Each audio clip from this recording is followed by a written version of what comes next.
Hola, soy Alex Rovira, jefe de la sección de neuroradiología del Hospital de la Vall d'Hebron en Barcelona, y os voy a presentar en los próximos minutos una introducción a las secuencias básicas utilizadas en los estudios del sistema nervioso central. No tengo conflictos de interés en relación con esta presentación. Desde la primera resonancia magnética que se hizo en España en el año 1983 hasta la actualidad han pasado 40 años, durante los cuales se han producido extraordinarios avances tecnológicos, entre los que se incluyen modificaciones en las secuencias que se utilizan en los estudios del sistema nervioso central, que será el tema de esta videocharla. Al hacer un análisis de las secuencias básicas que se utilizan en los estudios de resonancia magnética en el sistema nervioso central, es obligado iniciarlo con las secuencias ponderadas en T1, que son aquellas en las que el contraste tisular está básicamente influenciado por las diferencias en los tiempos de relajación longitudinal y que se caracterizan por una hiperseñal de la sustancia blanca en comparación con la sustancia gris, reflejando un tiempo de relajación más corto en la primera. Sin embargo, el contraste obtenido está sometido a variaciones que van a depender, entre otros factores, del campo magnético y del tipo específico de secuencia que utilicemos. Así, por ejemplo, cuando utilizamos campos magnéticos de 1,5 Tesla, el contraste entre la sustancia blanca y la sustancia gris es adecuado cuando utilizamos secuencias en eco de spin, debido a las diferencias en los tiempos de relajación longitudinal entre estos dos tipos de tejido. Sin embargo, cuando se utilizan equipos de 3 Tesla, se produce un alargamiento de aproximadamente el 20 al 40% de los tiempos T1 del tejido cerebral, lo que, si bien tiene un escaso efecto sobre la señal del líquido cefalorraquídeo o de la sangre circulante, sí produce una marcada disminución en el contraste entre sustancia blanca y sustancia gris cuando se utilizan secuencias clásicas en eco de spin. Es por ello que se hace necesario, para mantener un adecuado contraste tisular, el obtener secuencias con eco de gradiente que, como vemos en estas imágenes, mejoran sustancialmente el contraste, especialmente cuando se utilizan además pulsos de inversión, como ocurre con las secuencias MPRAGE o de Phase Sensitive Inversion Recovery, las secuencias PSIR. En general, por tanto, hemos de evitar la utilización de pulsos en eco de spin para obtener imágenes ponderadas en T1 cuando utilicemos campos magnéticos de 3 Tesla. Otro aspecto técnico relevante es la forma de obtener estas secuencias ponderadas en T1. La forma clásica es obtenerlas mediante la adquisición 2D, en las que la codificación de fases se realiza en una única dirección y en la que las imágenes se obtienen de forma secuencial. La ventaja principal de este tipo de secuencias es su corto tiempo de adquisición y, por tanto, que son poco vulnerables a artefactos de movimiento, siendo recomendable obtenerlas con cortes contiguos con un grosor de entre 3 y 4 milímetros en los estudios cerebrales. Y vemos un ejemplo de adquisición 2D en el plano axial. Otra forma de obtenerlas es mediante adquisiciones volumétricas, en las que las imágenes se obtienen con una codificación de fases en dos direcciones y en las que la señal del volumen tisular se obtiene de forma sincrónica. Las ventajas de este tipo de secuencias es su alta resolución espacial y la posibilidad de obtener reconstrucciones multiplanares, pero por el contrario requieren tiempos de adquisición algo más largos, siendo por tanto más vulnerables a artefactos de movimiento. Es recomendable obtener estas secuencias con voxeles isotrópicos, idealmente de 1 o 1,2 milímetros cúbicos, lo que permite, a partir generalmente de una adquisición sagital, obtener reconstrucciones multiplanares, plano axial, plano coronal, con la misma resolución espacial que las imágenes originales. Este tipo de secuencias volumétricas no solo pueden aplicarse a las secuencias ponderadas en T1, sino también a las ponderadas en T2 convencionales y también a las obtenidas con pulsos FLAIR, existiendo en la actualidad una clara tendencia a que este tipo de secuencias 3D sustituyan a las clásicas obtenidas con adquisición 2D. Así pues, la adquisición 3D para los estudios del sistema nervioso central incluyen numerosas ventajas en comparación con las 2D, como son una mayor sensibilidad y resolución espacial, la posibilidad de obtener reconstrucciones multiplanares con la misma resolución espacial que las imágenes originales y una menor sensibilidad frente a los artefactos de flujo. Además, facilitan el análisis comparativo entre estudios obtenidos en diferentes tiempos y la aplicación de métodos automáticos de cuantificación de lesiones y del volumen cerebral. De hecho, como ya he comentado, las secuencias 3D están actualmente reemplazando en muchos estudios a las secuencias clásicas 2D. Aquí podemos ver un claro ejemplo de la ventaja de la adquisición volumétrica en comparación con la convencional 2D, que si bien no se aprecia en la imagen sagital directa, sí que se observa a la hora de llevar a cabo reconstrucciones multiplanares y en la obtención de reconstrucciones multiplanares tridimensionales, a las que en este caso se han superpuesto áreas de activación motora en un estudio de resonancia magnética funcional, en un estudio para planificación quirúrgica de un glioma frontoparietal izquierdo. Además, como ya he comentado, las secuencias 3D obtenidas con pulsos en eco de gradiente y de inversión, que ofrecen un gran contraste trisular entre sustancia gris y sustancia blanca, son las más adecuadas, son las óptimas para poder segmentar de forma robusta el parénquima cerebral y así hacer análisis volumétricos regionales, medidas consideradas marcadores de atrofia cerebral en diferentes enfermedades neurológicas. La siguiente secuencia habitual, bien conocida, es la secuencia ponderada en T2, en el que el contraste tisular se basa en las diferencias entre los tiempos de relajación transversal. En la actualidad, estas secuencias se obtienen con pulsos en eco de spin rápidos que reducen significativamente los tiempos de adquisición. De forma característica, la sustancia blanca en estas secuencias es hipointensa en relación con la sustancia gris, lo que refleja los tiempos de relajación transversal más cortos de la primera, reflejando una menor coherencia en la relajación de los protones. La siguiente secuencia que quiero comentar es la de densidad protónica, en las que el contraste tisular se basa en las diferencias en la densidad de protones de hidrógeno por unidad de volumen, si bien también está influenciada por los tiempos de relajación transversal o T2. En los inicios de la resonancia magnética era una secuencia considerada esencial en la detección de lesiones parenquimatosas. Y de hecho, como podéis ver en este ejemplo, la primera imagen que se publicó de una resonancia magnética en un paciente con esclerosis múltiple en el año 1981 correspondía, de hecho, a una imagen en densidad protónica. Estas imágenes en densidad protónica suelen adquirirse de forma sincrónica, es decir, al mismo tiempo con las imágenes ponderadas en T2, ya que los tiempos de repetición largos utilizados para la obtención de las mismas permite la inclusión de tiempos de eco variables, uno corto para la obtención de las imágenes en densidad protónica y otro más largo para la obtención de las imágenes T2, por lo que en ocasiones se denominan estas secuencias de doble eco ponderadas en T2. La ventaja de adquisición en doble eco es que no incrementa el tiempo de adquisición en comparación a cuando solo obtenemos imágenes con un único eco largo,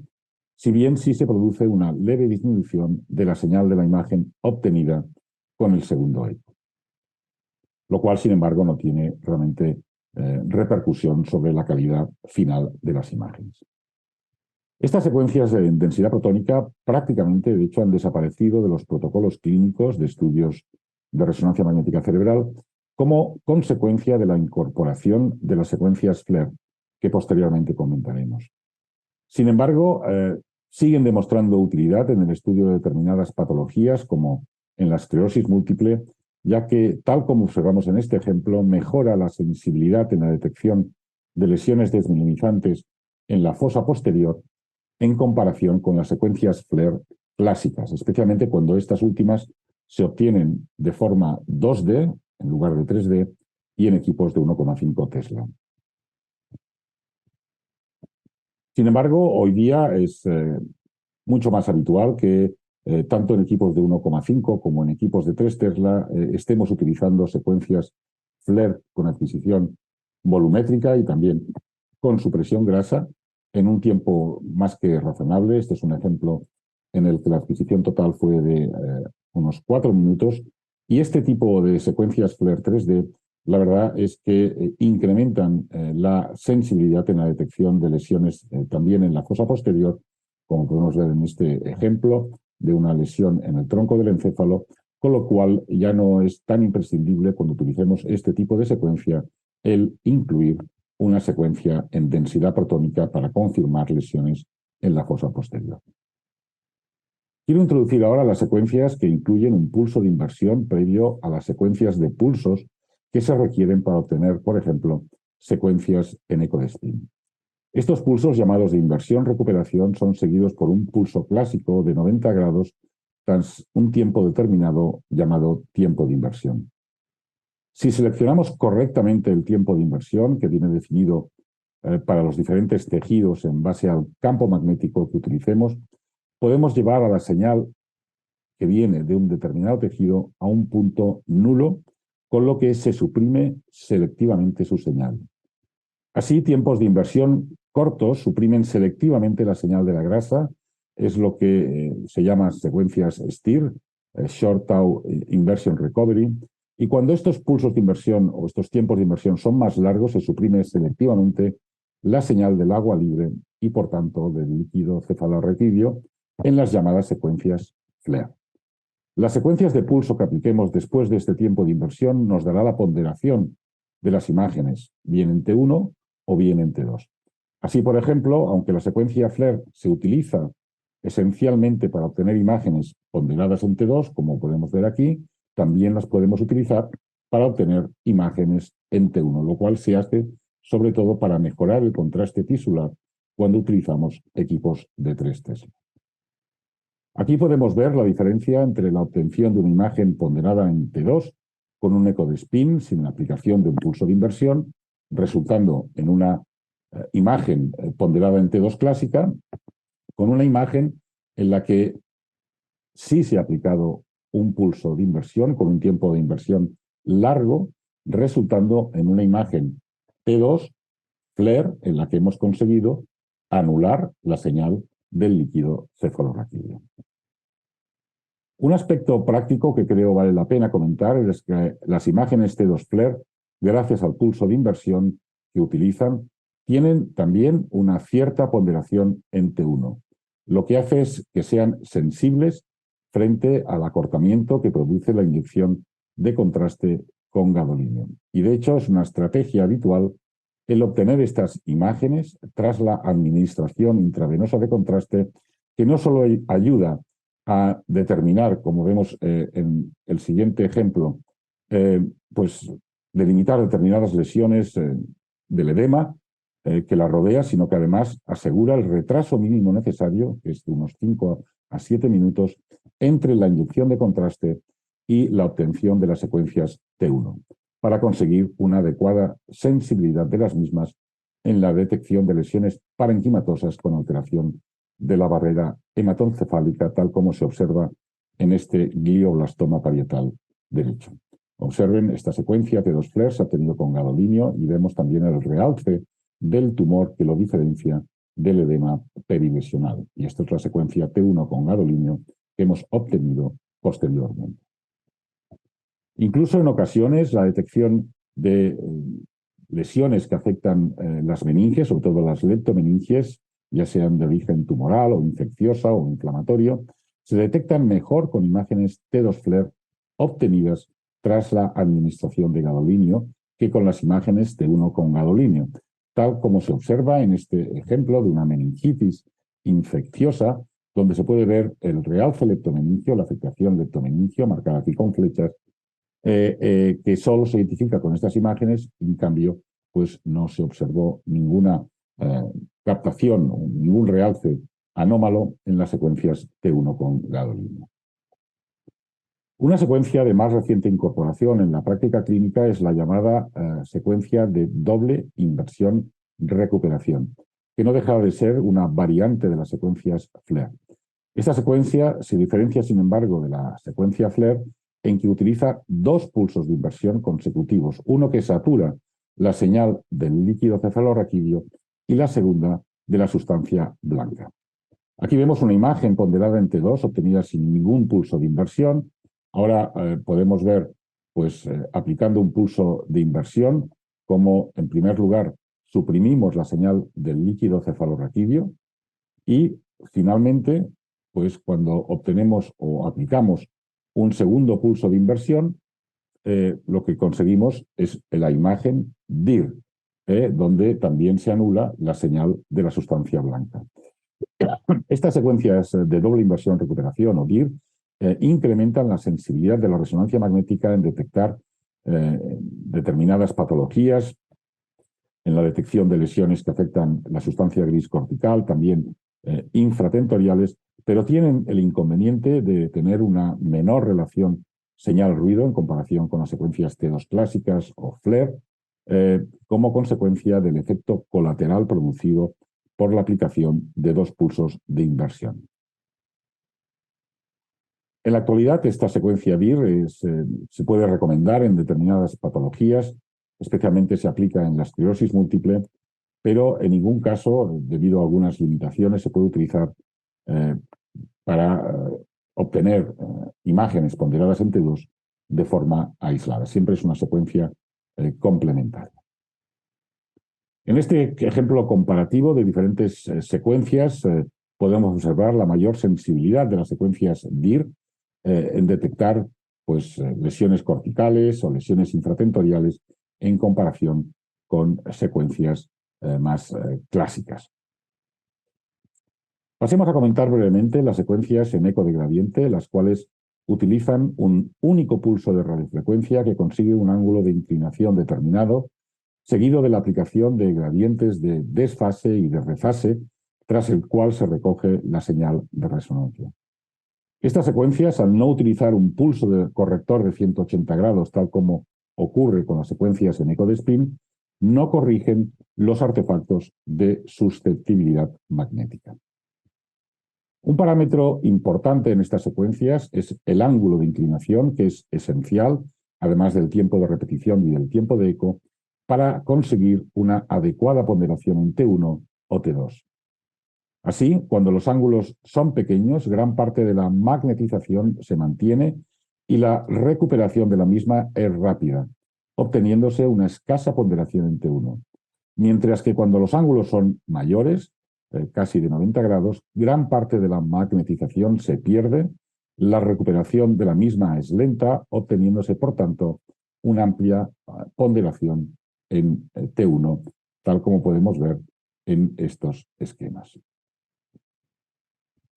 Aquí podemos ver el efecto sobre la ponderación en un corte transversal cerebral, variando el ángulo de inclinación, consiguiendo una ponderación en T2 con un ángulo bajo de 20 grados y una imagen con mayor ponderación en T1 cuando el ángulo se incrementa hasta, en este caso, los 80 grados.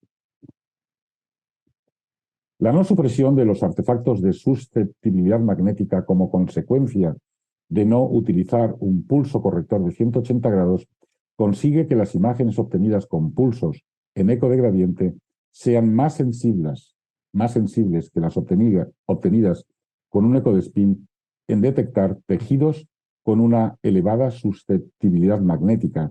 como son las microhemorragias, tal como se ve en este ejemplo de un paciente con microhemorragias secundarias a una enfermedad lipohialinótica de origen hipertensivo, fácilmente detectables con la secuencia en eco de gradiente e invisibles en la secuencia T2 clásica obtenidas con una secuencia en eco de spin. Una alternativa a las secuencias en eco de gradiente clásicas son las llamadas de susceptibilidad magnética, que si bien también utilizan pulsos en eco de gradiente, combinan la información de las imágenes de magnitud, que son las que se utilizan en todas las secuencias, con la información de las diferencias de fase, que son muy sensibles a los efectos de susceptibilidad magnética. Estas últimas imágenes de fase requieren de una serie de procesos matemáticos que se realizan de forma automática en los equipos cuando se adquieren estas imágenes para eliminar ciertos artefactos y así conseguir las imágenes llamadas en fase, como vemos aquí, donde la imagen ha sido desdoblada y filtrada y que tienen una cierta utilidad en la práctica clínica, como ahora analizaremos. Así, las imágenes de susceptibilidad se obtienen multiplicando las imágenes de magnitud con las de fase, lo que consigue incrementar la sensibilidad y conspicuidad de la resonancia magnética para detectar lesiones y tejidos con elevada susceptibilidad magnética, como son las microhemorragias y también las estructuras vasculares venosas, debido a su elevada concentración en deoxihemoglobina, que es una sustancia paramagnética. Veamos un ejemplo de la ventaja de utilizar las secuencias de susceptibilidad magnética. En este estudio de TC cerebral se identifica una pequeña hemorragia en el lóbulo parietal derecho. Y ahora observamos diferentes secuencias de resonancia magnética obtenidas en este paciente, como la secuencia T2 FLAIR, un T2 también en ecoregradiente, y finalmente la de susceptibilidad magnética, siendo esta última la que detecta con mayor sensibilidad la existencia de microhemorragias periféricas múltiples, también de siderosis leptomeningia, que apoyan el diagnóstico, en este caso, de una angiopatía amiloide cerebral. Una ventaja adicional de las secuencias de susceptibilidad magnética es que a través del análisis de las imágenes de fase, que he comentado anteriormente, es posible diferenciar las hemorragias de las calcificaciones, algo que no es posible cuando utilizamos las secuencias en eco de gradiente clásicas, donde ambos tipos, tanto las calcificaciones como las hemorragias, se muestran con una baja señal, se muestran hipointensas. Sin embargo, estos dos tipos de lesiones tienen un efecto sobre la fase que es opuesto, de forma que muestran señales opuestas. Si bien la asignación de ya sea hipo o hiperseñal a una calcificación o a una hemorragia es arbitraria y dependiente de la casa comercial fabricante de los equipos de resonancia magnética. Así no puedo dar realmente una clave para poder utilizar en cualquier equipo. Una forma sencilla realmente de conocer la señal que se ha adjudicado a una calcificación o a una microhemorragia es observar la señal de las estructuras venosas normales en la imagen de fase, que siempre será la misma en la que observaremos con una hemorragia. Así, en este ejemplo de un infarto lacunar con depósitos de hemosiderina en su periferia, que se muestra con un halo de hiperseñal en la imagen de fase, que coincide con la señal hiperintensa de las venas y que es opuesta a la hiposeñal que muestran las calcificaciones de los plexos coroideos, esto nos ha de facilitar a comprender cuál es el origen de esta hiperseñal que vemos en la periferia de esta lesión, que por tanto corresponde a un sangrado crónico. La TCE en este paciente confirma la ausencia de calcificaciones en esta lesión, en este infarto lacunar, y también confirma que esta hiposeñal en la imagen de fase corresponde a las calcificaciones de los plexos coroideos. En cambio, en una secuencia de susceptibilidad magnética obtenido con un equipo de una casa comercial diferente al anterior, podemos observar cómo los focos de hiperseñal sí corresponden en este caso, como vemos en el escáner, los focos de hiperseñal en la imagen de fase, con calcificaciones en el estudio de TC craneal, ya que estos focos de hiperseñal en la imagen de fase tienen una señal que es opuesta a la hiposeñal que muestra una vena cortical. Por tanto, estas hiperseñales no pueden corresponder a microhemorragias, sino que han de corresponder a calcificaciones. Otro ejemplo obtenido con una resonancia magnética también de otra casa comercial, a la anterior, donde se ha asignado la hiperseñal que observamos en estas dos pequeñas lesiones subcorticales posteriores, la misma que a la estructura venosa, indicando por tanto que ahora sí corresponden a microsangrados y no a calcificaciones, tal como demuestra la TG. Para ir acabando, comentaré brevemente algún aspecto técnico sobre las secuencias ponderadas en T1 obtenidas tras la administración de contraste. El contraste utilizado en la práctica clínica es el que contiene gadolinio que produce un acortamiento de los tiempos de relajación T1 y T2 de los protones de hidrógeno que están en su vecindad, produciendo, por tanto, un incremento local de la señal en T1 de los tejidos que no tienen o que tienen una alteración de la barrera hematoencefálica, tal como se puede ver en esta lesión que correspondía a una metástasis. La sensibilidad en la detección de lesiones parenquimatosas con alteración o ausencia de la barrera hematoencefálica depende de varios factores, como son el tipo de secuencia ponderada en T1 utilizada, de la potencia del campo magnético, de la dosis de contraste utilizada, de las características farmacocinéticas del medio de contraste, en relación especialmente a su relajatividad, y del retraso entre el momento de la inyección y la adquisición de la secuencia. Todo esto son factores que evidentemente hemos de tener en consideración. Sin embargo, no voy a hablar de estos factores, pero sí de un aspecto técnico importante en la adquisición de secuencias T1 con contraste, sobre todo cuando utilizamos secuencias en eco de spin y que en muchos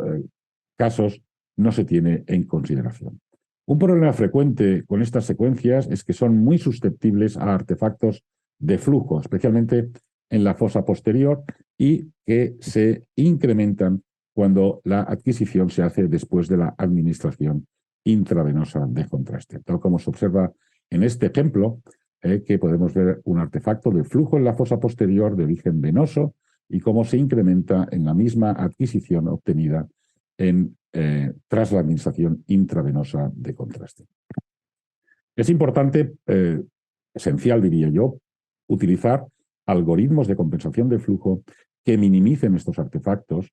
cuando se utilizan, como ya he dicho, secuencias en eco de spin. Y a pesar de que la aplicación de estos algoritmos de compensación de flujo requieren un leve incremento de los tiempos de repetición y, por tanto, incrementos en el tiempo de adquisición de las secuencias, consiguen obtener imágenes de mejor calidad, tal como observamos en esta comparativa entre una imagen en T1 obtenida tras la administración intravenosa de contraste sin la aplicación de algoritmos de compensación de flujo, donde vemos múltiples artefactos que pueden dificultar la identificación de alguna lesión, en comparación con esta imagen en la que estos artefactos han desaparecido y en la que simplemente lo que hemos hecho es implementar un algoritmo de compensación de flujo que, eso sí, como podéis ver, ha incrementado discretamente el tiempo de repetición que es necesario hacerlo para dar cabida a estos gradientes de compensación. Así, a modo de conclusión, simplemente recordar que en esta presentación he realizado una introducción a las secuencias básicas utilizadas en los estudios de resonancia magnética del sistema nervioso central y una breve introducción a las ventajas e inconvenientes de cada una de ellas. Otro tipo de secuencias más avanzadas, así como los protocolos recomendados en diferentes situaciones clínicas específicas, se explicarán en otras videocharlas dentro de este curso. Nada más, muchas gracias.